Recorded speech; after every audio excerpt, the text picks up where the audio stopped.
من الوقاحة والوضاعة أن تصل بك الجرأة في السماح بتقسيم وطنك، بل ومساعدة الكلاب الضالة وإعطائها فرصة للتطاول على بلادك.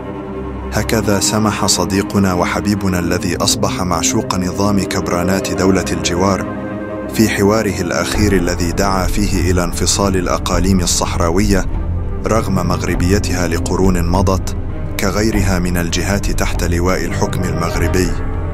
فكان نداء هذا المهرج الدعوة إلى التفاوض بين طرفي النزاع، والذي هو مفتعل، وكلنا نعلم أن الجزائر وراء افتعاله، وهو نزاع يكمن في جماعة جبهة البوليساريو.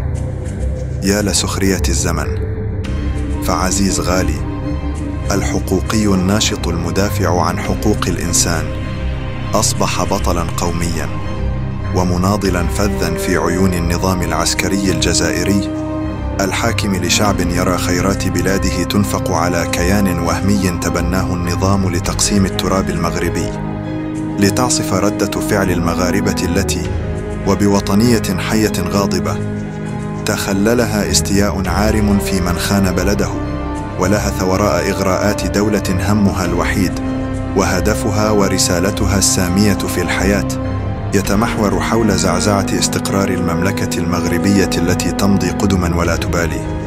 فقد تحولت الخرجة الأخيرة أو الخبطة العمياء للحقوقي المغربي، وكلنا نأسف على كونه مغربيا لقيمة هذه الميزة التي لا يستحقها.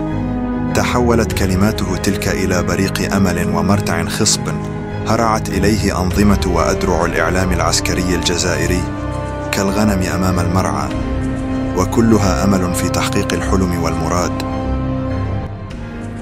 طلب رئيس الجمعية المغربية لحقوق الإنسان عزيز غالي بتمكين الشعب الصحراوي من حقه في تقرير مصيره.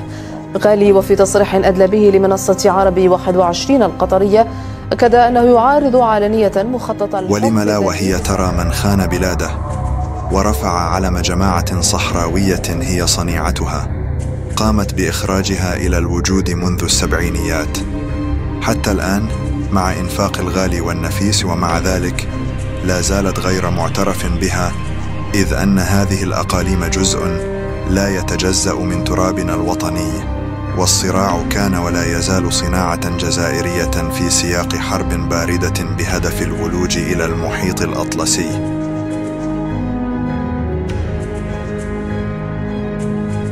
أترككم مع إنسان لم أجد له صفات غير الجرأة الوقحة في خيانة بلده بحجة أنا حقوقي ومع حقوق الإنسان، لكنه نسي حق بلاده عليه، نسي أن يقاتل ضد من يروم لها شرا. كان موقف ديال الجمعية ومع تقرير المصير. كموقف شخصي كعزيز غالي، هل تعتقد أن الصحراء مغربية أم لا بإطار الحكم الذاتي؟ لا، الآن لا يمكن فصل بين موقفي وموقف الجمعية. أنا أتبنى موقف الجمعية. الآن لا يمكن فصل بين موقفي وموقف الجمعية. أنا أتبنى موقف الجمعية.